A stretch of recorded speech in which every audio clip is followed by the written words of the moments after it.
ఇప్పుడు ఇప్పుడు వినబడుతుందా? వాయిస్ వాయిస్ వినబడుతుందా? ఇప్పుడే ఓకేనా? వాయిస్ వినబడుతుందా? Okay, right right. ఇప్పుడు వినబడుతుంది కదమ్మా? రైట్. అందరికీ శుభోదయము. అందరికీ శుభోదయము. ఈరోజు మనము ఈ క్లాస్లో ప్రాచీన సాహిత్య చరిత్రకు సంబంధించినటువంటి నన్నయ్య యుగానికి సంబంధించినటువంటి అంశాలను తెలుసుకుంటాము. అంటే ఈరోజు ట్రయల్ అన్నమాట. సరిగ్గా నిలబడగలుగుతానా, వాయిస్ అనేటువంటిది కరెక్ట్ వస్తుందా అనేటువంటిది చెక్ చేయడం కోసము ఈరోజు అయితే క్లాస్ చెప్పడము జరుగుతుంది. ఓకే, ఏది ఏమైనా ఈరోజు అయితే మనము క్లాస్ అయితే స్టార్ట్ చేసుకోవడము జరిగింది. ఈ రోజు నుంచి రెగ్యులర్గా మన క్లాస్ అనేటువంటిది ఉంటుందండి. ఓకే, ఇప్పటికి నన్నయ్య యుగం అనేటువంటిది చూసినట్లయితే నన్నయ్య యుగానికి సంబంధించినటువంటి చూసినట్లయితే నన్నయ్య అనేటువంటి పదము పీడిఎఫ్ అవసరం లేదు, నేను ఇక్కడ రాస్తాను కాబట్టి పీడిఎఫ్ అవసరం లేదు. నీ పీడిఎఫ్లు నేను పెడతాను కాబట్టి దాని గురించి టెన్షన్ అవ్వాల్సిన అవసరం ఏమీ లేదు. నన్నయ్య అనేటువంటి శబ్దము ఏ భాషా శబ్దము అని అంటే కన్నడ భాషా శబ్దం. కన్నడ భాషా శబ్దం. మరిక్కడ నన్నయ్య యొక్క కాలము 11వ శతాబ్దం. నన్నయ్య ఎవరి యొక్క ఆస్థాన కవి అని అంటే మీకు అందరికి తెలుసు, రాజమహేంద్రవరాన్ని పరిపాలిస్తున్నటువంటి రాజరాజ నరేంద్రుని యొక్క ఆస్థాన కవి నన్నయ్య. నన్నయ్య కన్నడ శబ్దానికి సంబంధించినటువంటిది. నన్నయ్య 11వ శతాబ్దానికి సంబంధించినటువంటి వ్యక్తి. మరి రాజరాజ నరేంద్రుని యొక్క ఆస్థాన కవి. మరి ఆస్థాన కవి అనడం కంటే రాజరాజ నరేంద్రుని యొక్క కుల బ్రాహ్మణుడు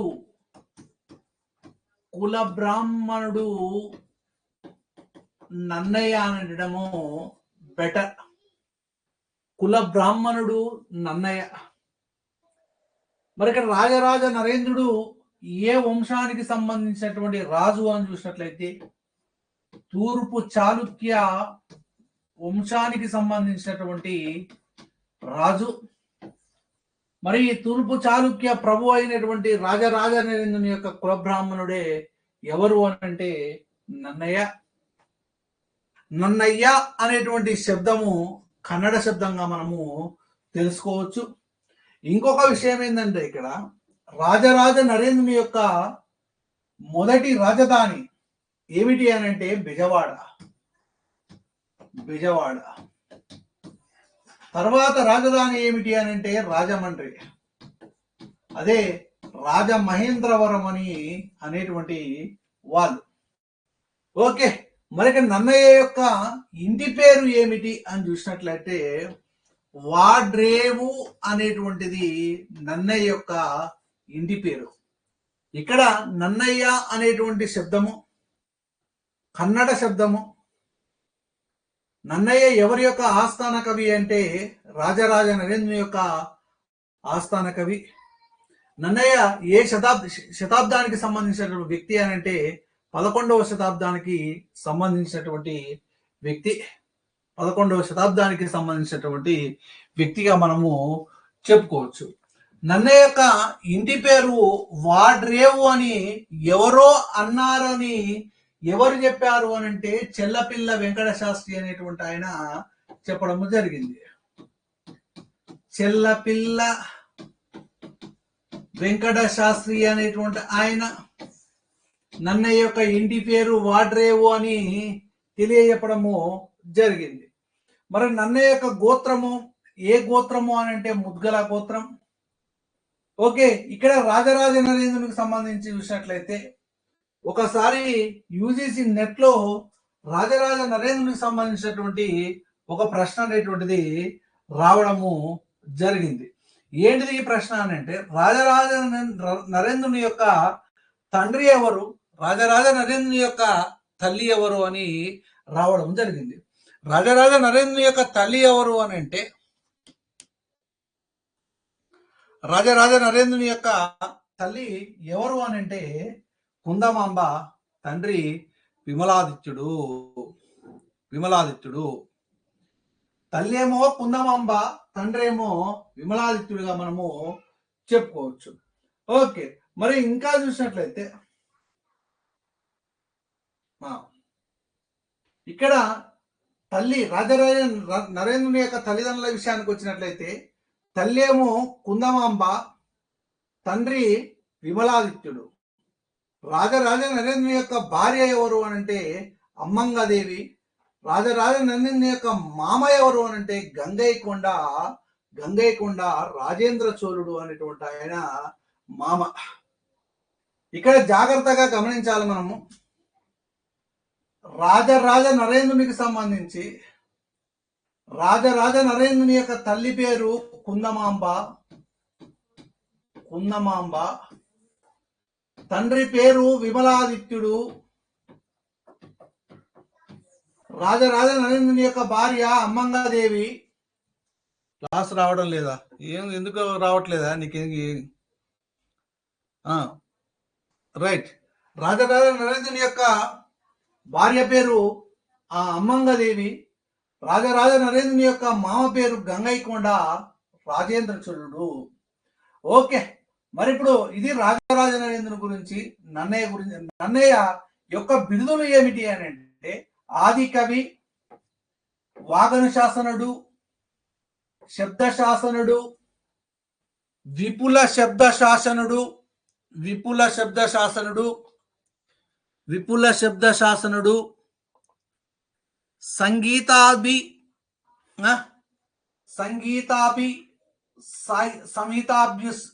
సంగీతాభ్యాసుడు, అవిరల జపహోప తత్పరుడు, బ్రహ్మాండాది నానాపుర విజ్ఞాన నిరుతుడు. నన్నయ్య యొక్క బిరుదులు చాలా వరకు మీకు ఏం తెలుసు అని అంటే నన్నయ్య అనగానే ఆది కవి, నన్నయ్య అనగానే వాగన శాసనుడు, ఈ రెండు బిరుదులు మాత్రమే తెలుసు. ఇంకొకటి శబ్ద శాసనుడు అని అంటారు, విపుల శబ్ద శాసనుడు అని అంటారు. ఈ 4 బిరుదులు తెలుసు. కానీ నన్నయ్య యొక్క బిరుదుల విషయానికి వచ్చినట్లయితే సమీతాభ్యుసుడు, అవిరల జపహోప తత్పరుడు, బ్రహ్మాండాది నానాపుర విజ్ఞాన నిరతుడు అనేటువంటివి నన్నయ్య యొక్క బిరుదులుగా మనము చెప్పుకోవచ్చు. ఇక్కడ రాజరాజ నరేంద్రుని గురించి చెప్పుకున్నాను, నన్నయ్య గురించి చెప్పుకున్నాము. అదేవిధంగా మరి ఇక్కడ నన్నయ్య గురించి చెప్పుకున్న తర్వాత ఇక్కడ నన్నయ్య యొక్క రచనల విషయానికి వచ్చినట్లయితే ఒకటి మహాభారతం. నన్నయ్య యొక్క రచనలో ఒకటి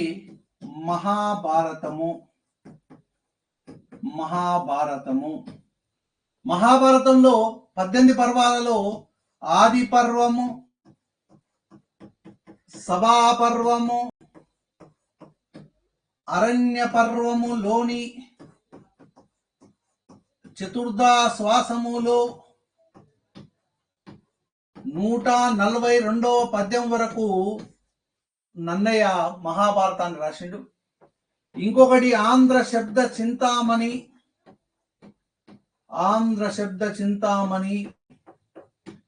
చాముండికా విలాసము,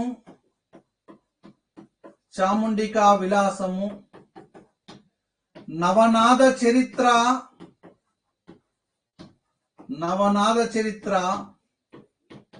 ఇంకొకటి ఇంద్ర విజయము.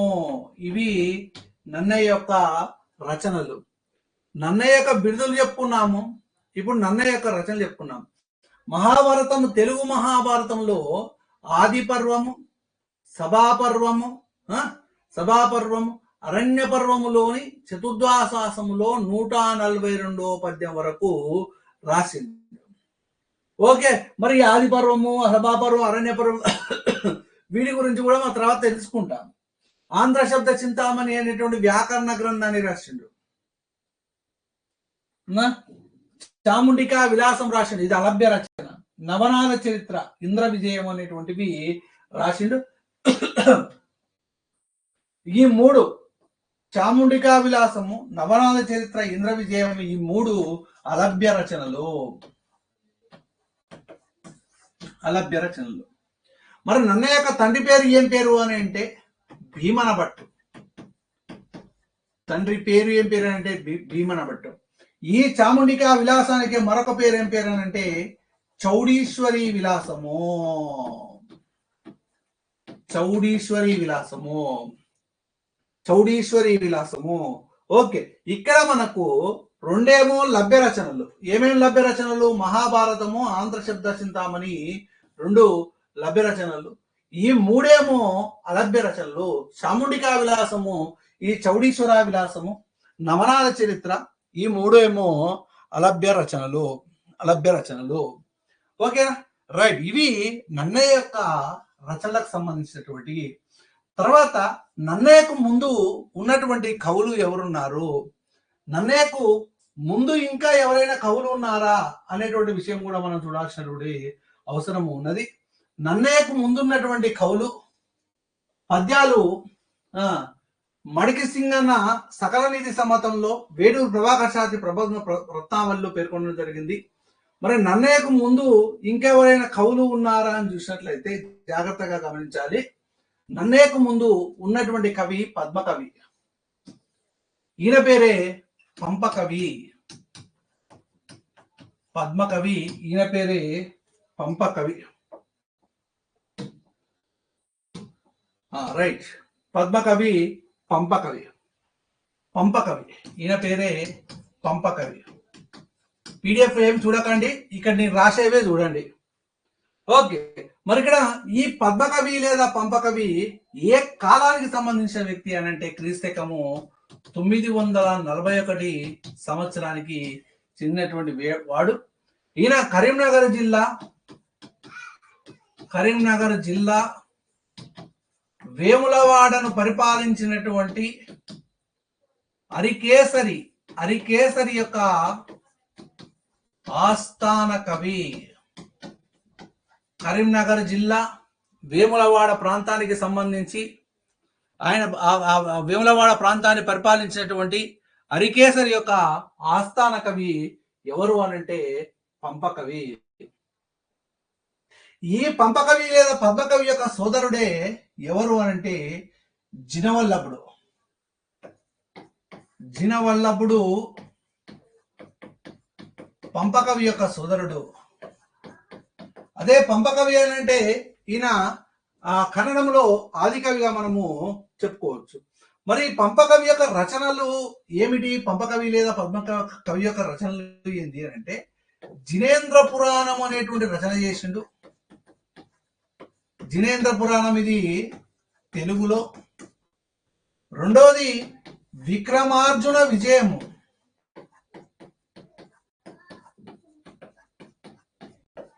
ఇది కన్నడంలో రాసిండు.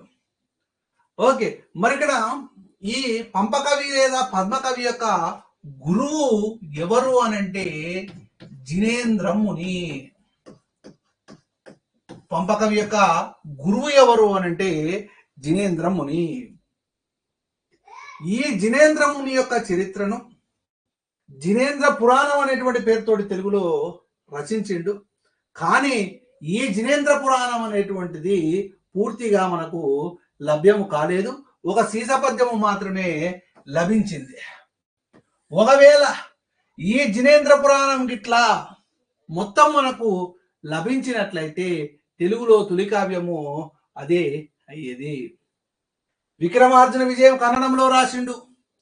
కన్నడంలో తొలి కవి ఇదే, అందుకే కన్నడంలో తొలి కవి ఆది కవి అని అంటారు పంపకవిని.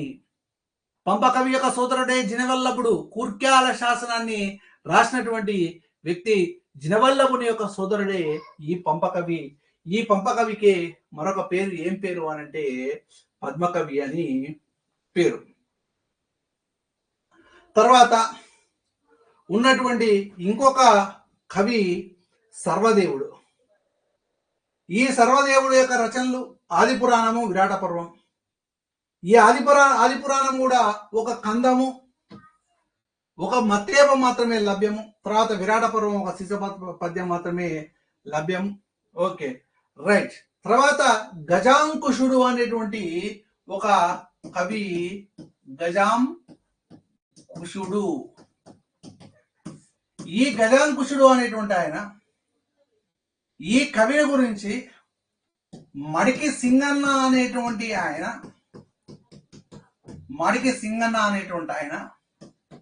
సకల నీతి సమ్మతం. ఈ సకల నీతి సమ్మతంలో ఈ మడికి సింగన్న గజాంకుశుని గురించి పేర్కొనడము జరిగింది. ఓకే, ఇంకొకటి ఏంటంటే ఈ రచనలు ఇవన్నీ చెప్పడం లేదు. నన్నయ్యకు ముందే వృత్తపద్యాలు వాడిన శాసనము విర్యాల కామసాని శాసనం. విర్యాల కామసాని ఏ శాసనము? గూడూరు శాసనము. విర్యాల కామసాని గూడూరు శాసనం. మరి ఇక్కడ నన్నయ్యకు ముందే వృత్తపద్యాలు వాడినటువంటి శాసనము. మరి నన్నయ్యకు ముందే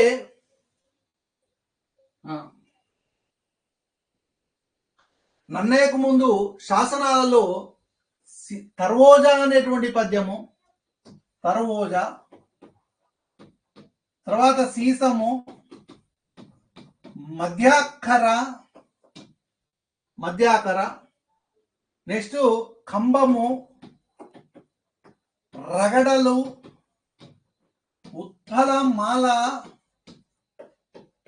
ఉత్పలమాల, చెంపకమాల పద్యాలను నన్నయ్యకు ముందే వాడము జరిగింది. నన్నయ్యకు ముందే ఉత్తపద్యాలు వాడినటువంటి శాసనము విర్యాల కామసాని గూడూరు శాసనము. అది రాసుకోండి, ఇంపార్టెంట్ పెట్టు. నన్నయ్యకు ముందే ఉత్తపద్యాలు వాడినటువంటి శాసనము విర్యాల కామసాని గూడూరు శాసనము. నన్నయ్యకు ముందే ఉత్తపద్యాలు వాడము జరిగింది. ఓకే, నన్నయ్యకు ముందే ఆ శాసనాలలో తర్వోజ అనేటువంటి పద్యము వచ్చింది, సీసం వచ్చింది, మధ్యాకర్ వచ్చింది, ఖంబం వచ్చింది, రగడలు వచ్చినాయి, ఉత్పలమాల వచ్చినాయి, చంపకమాల పద్యాలు కూడా నన్నయ్యకు ముందే రావడము జరిగింది. మరి ఇక్కడ నన్నయ్యకు ముందు భారతాలు ఏ భాషలో ఉండేవి అని చూసినట్లయితే నన్నయ్యకు ముందు సంస్కృత భారతము ఉండేది. నన్నయ్యకు ముందు సంస్కృత భారతము.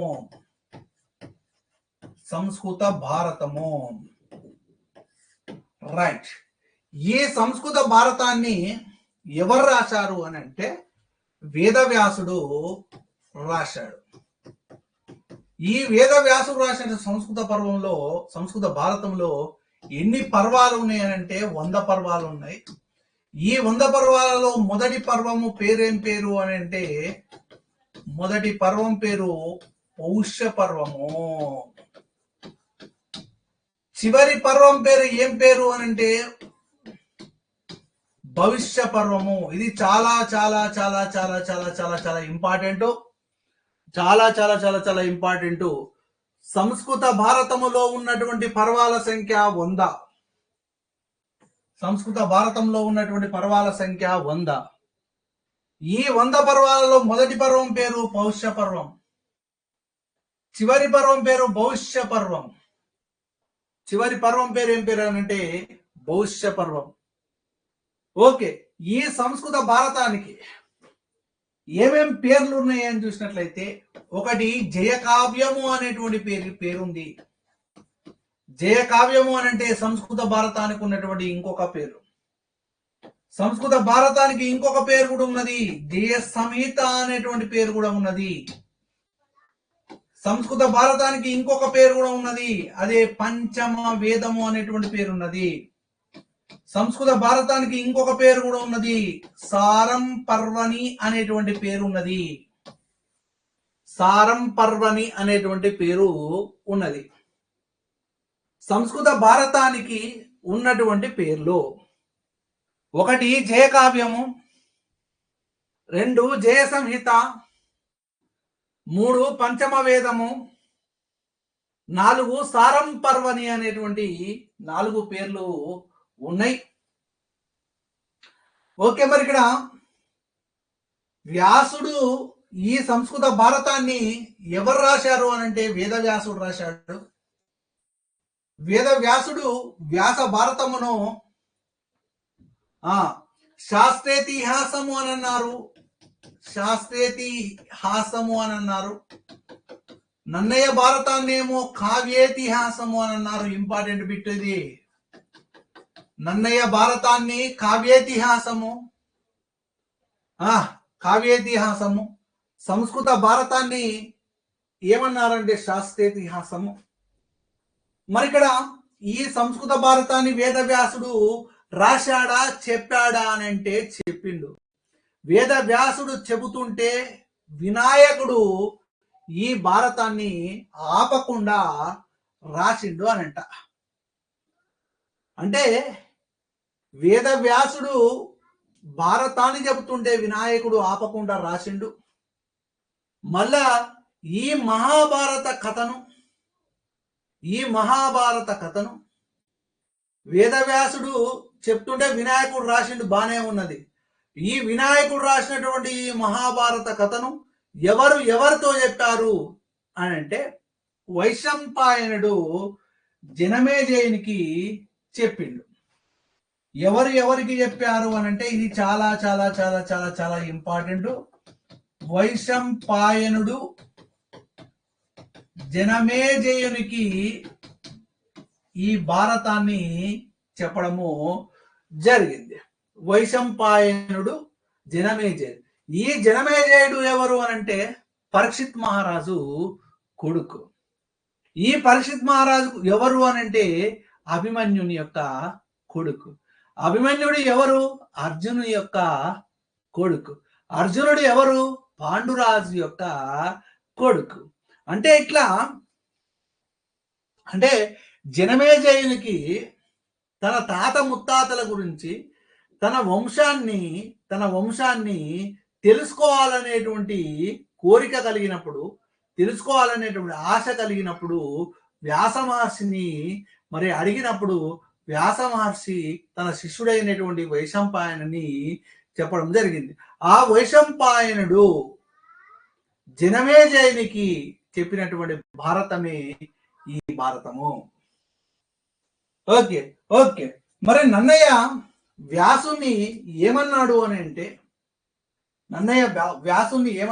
అంటే గురు పద్య విద్యకు ఆద్యుడు, అంబురహ గర్భ నిపుడు, దుర్భర తపో విభావిదుకుడు అని కీర్తించడం జరిగింది. ఒకడే మరి ఏం చేయాలి? మరి మధ్యలో వస్తే యాప్లో ఉంటే ఆల్రెడీ లైవ్ క్లాసెస్ అనేటువంటిది ఒకవేళ మిస్ అయినా కానీ యాప్లో ఆల్రెడీ లైవ్ క్లాసెస్ వస్తుందని కానీ వెళ్ళి చూస్తే సరిపోతుంది. ఓకేనా? ఇంకొకటి ఏంటంటే ఈ పీడిఎఫ్లు అనేటువంటిది కాకుండా నేను చెప్తున్నటువంటి క్రమంలో బోర్డు మీద రాసుకున్నటువంటి క్రమంలో రాసుకోండి. నోట్స్ రాసుకో చేతగాక కొంతమంది ఏంటంటే మీ దగ్గర ఏమైనా నోట్స్ ఉంటే నాకు పంపరాదు, నేను జిరాక్ తీసుకుంటా అనేటువంటిది అంటా ఉన్నారు. దట్ ఈస్ అ రాంగ్ అండి. అట్లా అయితే ఎక్కడైనా ఏదైనా పుస్తకం కొనుక్కొని చదువుకోవడము బెటర్. క్లాసులు వాళ్ళకు వేస్ట్. క్లాసు విని ఆ క్లాసును అర్థం చేసుకొని నోట్స్ రాసుకుంటేనే అది పర్ఫెక్ట్ నోట్స్ అనేటువంటిది అవుతుందండి. ఏదో టైం పాస్గా ఒక్కోసేపు విని తర్వాత పక్క పడేస్తే మాత్రము రెగ్యులర్గా క్లాసెస్ అనేటువంటివి అట్లా చేస్తే మాత్రము ఉంటుందండి. ఓకేనా? నన్నయ్యకు ముందే నన్నయ్య వ్యాసుని గురుపద్య విద్యకు ఆద్యుడు అని అన్నాడు, అంబురుహ గర్భనిపుడు అని అన్నాడు, దుర్భర తపో విదుకుడు అని కీర్తించడము జరిగింది. ఇది సంస్కృత భారతానికి సంబంధించి. మరి సంస్కృత భారతం తర్వాత కన్నడ భారతం గురించి చూద్దాం. కన్నడ భారతం అంటే నన్నయ్యకు ముందు వివిధ భాషల్లో వచ్చినటువంటి భారతాలు. ఒకటి సంస్కృత భారతం గురించి తెలుసుకున్నాం. సంస్కృత భారతంలో ఉన్నటువంటి పర్వాలు ఎన్ని అండి చెప్పండి? సంస్కృత భారతంలో ఉన్నటువంటి పర్వాలు ఎన్ని? ఇంతసేపా? సంస్కృత భారతంలో ఉన్నటువంటి పర్వాలు అయ్యో 100. రైట్, 100. మరి ఈ సంస్కృత భారతాన్ని రాసింది ఎవడు? వ్యాసుడు. సంస్కృత భారతాన్ని రాసింది ఎవరు? వ్యాసుడు. మొదటి పర్వం ఏంది? పౌష్య పర్వం. చివరి పర్వం ఏంది? భవిష్య పర్వం. సంస్కృత భారతానికి ఏమేమి పేర్లు ఉన్నాయి? జయకావ్యము, జయ సంహిత, పంచమ వేదము, సారం పర్వని. ఈ సంస్కృత భారతాన్ని వైశంపాయనుడు అనేటువంటి ఆయన ఎవరికి చెప్పిండు?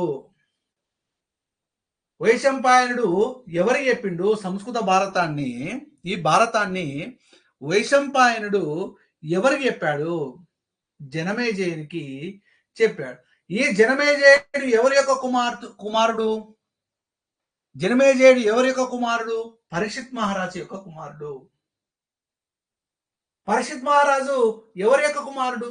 అభిమన్యుని యొక్క కుమారుడు. అభిమన్యుడు ఉత్తరకు జన్మించినటువంటి కుమారుడే ఎవరు అనంటే పరీక్షిత్ మహారాజు. ఈ పరీక్షిత్ మహారాజు యొక్క కుమారుడే జనమేజయుడు. ఈ జనమేజయునికి వైశంపాయనుడు చెప్పినటువంటిది ఈ భారతము అనేటువంటిది మనము ఇక్కడ చూస్తా ఉన్నాం. పరీక్షిత్ మహారాజు అని వస్తుంది ఏమంటే నాకు ఎందుకో. ఓకే, మరి ఇక్కడ కన్నడ భారతం చూసినట్లయితే నన్నయ్యకు ముందే పంపకవి అనేటువంటి ఆయన, అదే పద్మకవి అనేటువంటి ఆయన విక్రమార్జున విజయము అనేటువంటి పేరుతోటి, విక్రమార్జున విజయము అనేటువంటి పేరుతోటి మహాభారతాన్ని రాసిండు. విక్రమార్జున విజయం అనేటువంటి పేరుతోటి మహాభారతాన్ని రాసిండు. విక్రమార్జునుడు అని అంటే విక్రమార్కుడు అయినటువంటి అర్జునుడు. ఈ మహాభారతంలో ఈ విక్రమార్జున విజయంలో కథానాయకుడు ఎవరు అనంటే అర్జునుడు. ఈ విక్రమార్జున విజయంలో కథానాయకుడు, ఈ కథను నడిపించేటువంటి నాయకుడు ఎవరు అనంటే అర్జునుడు. Okay, right. తర్వాత ఈ కన్నడ మహాభారతం అయిపోయిన తర్వాత తమిళ మహాభారతం ఉన్నది. తమిళ మహాభారతము ఇప్పుడు మొత్తం మీద సంస్కృత మహాభారతం చూసినాము, కన్నడ మహాభారతం చూసినాము. తర్వాత ఏ భారతం అంటే తమిళ మహాభారతము. ఈ తమిళ మహాభారతాన్ని రాసింది ఎవరు అనంటే పెరుందేపనార్. పెరుందేపనార్ తమిళంలో ఏం పేరుతో రాసిండు? భారత పెంబ అనేటువంటి పేరుతో రాసిండు. పెరుందేవనార్ అనేటువంటి ఆయన తమిళ మహాభారతాన్ని ఏ పేరుతో రాసిండు అంటే భారత పెంబ అనేటువంటి పేరుతో రాసిండు. కన్నడ మహాభారతము ఏ పేరుతో రచించబడింది? విక్రమార్జున విజయం అనేటువంటి పేరుతోటేమో కన్నడ మహాభారతంలో రాయడము జరిగింది. మరి పద్మకవి ఏ శతాబ్దం అని చెప్పిన గది ఇంతకుముందు చెప్పింది ఎట్టున్నావయ్యా? కన్నడ మహాభారతం ఏ శతాబ్దంలో రాసిండంటే పంపకవి రాసిండు. పంపకవి ఏ శతాబ్దం? నన్నయ్యకు ముందే కదా, 940 అని చెప్పినా కదా ఇంత ముందు. మరి గా సంవత్సరంలో గా టైంలోనే రాసిండు. అది మీరు గమనించాలి కదా. ఓకే, ఈ భారత పెంబ అనేటువంటి పేరుతోటి, ఆ భారత పెంబ అనే పేరుతోటి ఈ తమిళ మహాభారతం అనేటువంటిది రాయబడి నన్నయ్యకు ముందు, నన్నయ్య ఏ శతాబ్దం అని అంటే 11వ శతాబ్దం. నన్నయ్యకు ముందు ఏ శతాబ్దం అని అంటే 11వ శతాబ్దం. నన్నయ్య 11వ శతాబ్దం. నన్నయ్యకు ముందు అని అంటే నన్నయ్యకు ముందు ఏమేమి వచ్చినాయి అనేటువంటివి ఇక్కడ మనము చూస్తా ఉన్నాం. దేవనార్ భారత బెంబ. మరి ఇక్కడ ఇందులో ఉపయోగించినటువంటి ఛందస్సు ఏంది అంటే పెంబా ఛందస్సు తమిళంలో. అదెట్టుంటుందని మళ్ళా అదో వచ్చిన సిల్లీ క్వశ్చన్. పెంబా ఛందస్సు. మరి ఇక్కడ సంస్కృత మహాభారతాన్ని మొత్తంగా కాకుండా దానిలో ఉన్నటువంటి సారాంశాన్ని ఆధారంగా చేసుకొని మహాభారతాన్ని తెలుగులో రచింపమని రాజరాజ నరేంద్రుడు నన్నేను కోరడము జరిగింది. అంటే ఇక్కడ సంస్కృత భారతము చూసిండు, కన్నడ భారతము చూసిండు, తమిళ భారతము చూసిండు. రాజరాజ నరేంద్రుడు ఈ 3 భారతాలను చూసిన తర్వాత నన్నయ్య అనేటువంటి రాజరాజ నరేంద్రుడు, తూర్పు చాళుక్య ప్రభు అయినటువంటి రాజరాజ నరేంద్రుని యొక్క కుల బ్రాహ్మణుడు అయినటువంటి నన్నయ్యని వెలిసి సంస్కృత భారతాన్ని ఉన్నది ఉన్నట్టుగా కాకుండా సంస్కృత భారతములో ఉన్నటువంటి సారాంశాన్ని ఆధారంగా చేసుకుని తెలుగులో కూడా భారతాన్ని రచింపమని కోరాడు రాజరాజ నరేంద్రుడు నన్నేను. ఏమని అంటే మహాభారత బద్ధ నిరూపితార్థ మేర్పడ తెలుగున రచింపుము. మహాభారత బద్ధ నిరూపితార్థ మేర్పడ తెలుగున రచింపుము. మహాభారత బద్ధ నిరూపితార్థమేర్పడ తెలుగున రచింపుము అని నన్నయ్య భారతాన్ని రచింపమని రాజరాజ నరేంద్రుడు కోరడము జరిగింది. మరి ఇప్పుడు రాజరాజ నరేంద్రుని యొక్క కోరిక ప్రకారము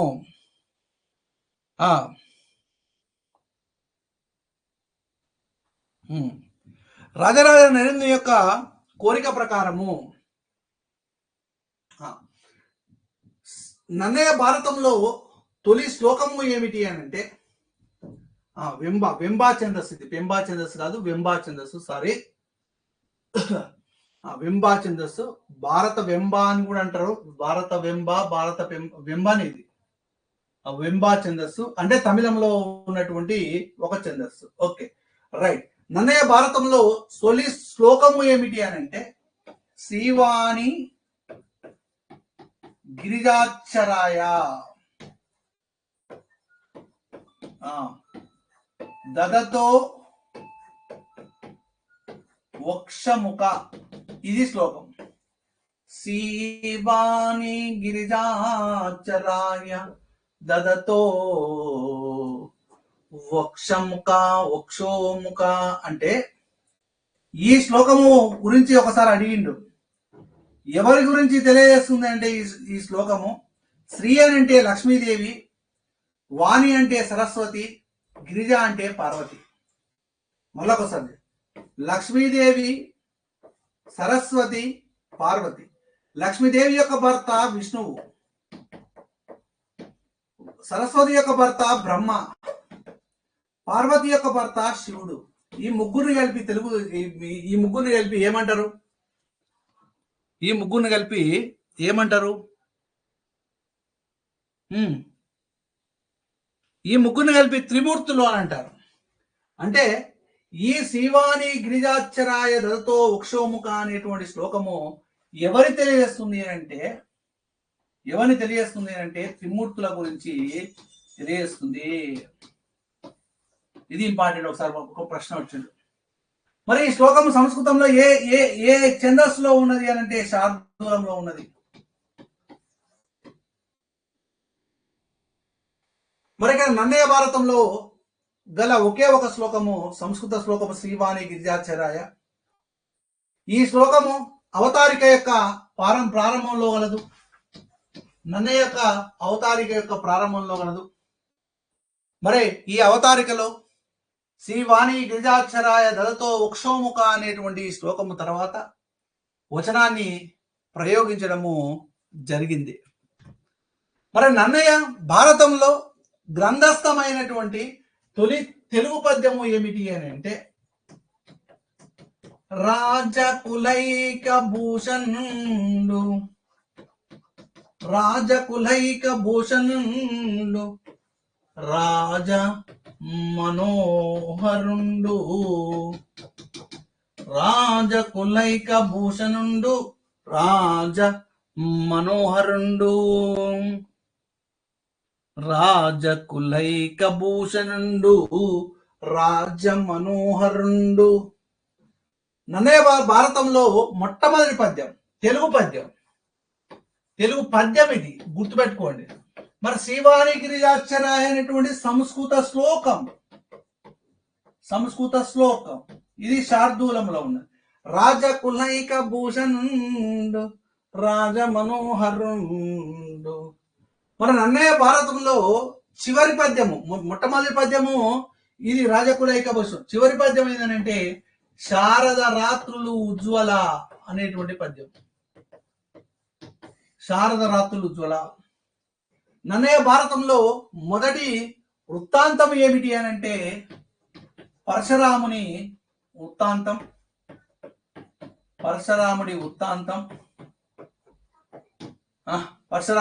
పరశురాముడు ఎవరు అంటే రేణుకా ఎల్లమ్మ జమదగ్నిలేఖ కుమారుడు. ఈ పరశురాముని యొక్క వృత్తాంతం. నన్నయ్య భారతంలో చివరి ఉపాఖ్యానం ఏంటంటే అజగరోపాఖ్యానము. ఇది కూడా చాలా చాలా చాలా చాలా చాలా చాలా ఇంపార్టెంట్. అజగరోపాఖ్యానము. ఈ నన్నయ్య భారతాన్ని ఎవరికి అంకితం ఇవ్వలేదు.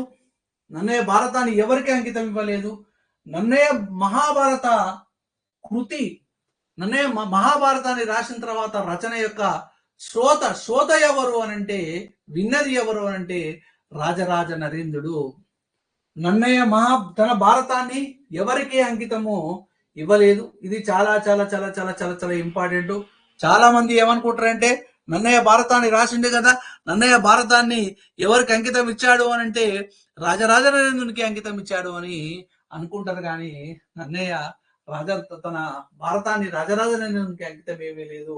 ఆ నన్నయ్య భారతం యొక్క కృతి శ్రోత రాజరాజ నరేంద్రుడు. ఓకే, ఇక తర్వాత నన్నయ్య మహాభారతం యొక్క వైశిష్ట్యం ఏంటి, నన్నయ్య మహాభారతం యొక్క ప్రయోజనాలు ఏంటివి, నన్నయ్య యొక్క అనువాద విధానం ఏంటిది, అవి అన్నిటినీ మనము తర్వాత క్లాస్లో చూద్దామండి. అంటే ఇప్పుడు సరిగ్గా నిలబడగలుగుతున్నా కానీ నా కాళ్ళు అనేటువంటివి నొస్తా ఉన్నాయి. అంటే మనం ఒక అర్ధ గంట సేపు నిలబడేసరికి అది అర్థం చేసుకోవాలి. చాలా రోజులు అయింది ఆ క్లాస్ పెట్టి అంటే ఇప్పుడు కొన్ని పరిస్థితుల వల్ల క్లాస్ అనేటువంటిది నిర్వహించలేదు. దాన్ని మనము అర్థం చేసుకోవాలి. వీటన్నిటినీ ఈరోజు సర్దేసేసి ఈరోజు క్లాస్ అనేటువంటిది స్టార్ట్ చేయడము జరిగిందండి. ఓకేనా, రైట్. రేపు మళ్ళీ 7 గంటలకే మనకు క్లాస్ అనేటువంటిది ఉంటుందండి. ఓకేనా, దాని గురించి టెన్షన్ పడాల్సిన అవసరం లేదు. ఎందుకు ప్రాచీన సాహిత్యం స్టార్ట్ చేశానని అంటే ఈ ప్రాచీన సాహిత్యం అనేటువంటిది నెట్కు సెట్కు ఉపయోగపడుతుంది, డిఎస్కి ఉపయోగపడుతుంది, అన్నిటికీ ఉపయోగపడుతుంది అనే ఉద్దేశంతో ఈ ప్రాచీన సాహిత్యాన్ని స్టార్ట్ చేయడము జరిగిందండి. ఓకేనా, మరి సెట్ సిలబసే కదా అయ్యా, సెట్ సిలబస్ కవర్ అయ్యేలా చెప్పండి అంటే సెట్ సిలబసే కదా ఇది. సెట్లా ఉండదా, తెలుగే కదా చెప్పేది. అసలు సెట్ సిలబస్ ఏముందో చూడు ఒకసారి. తెలుస్తుంది. ఓకేనా? రైట్ మరి.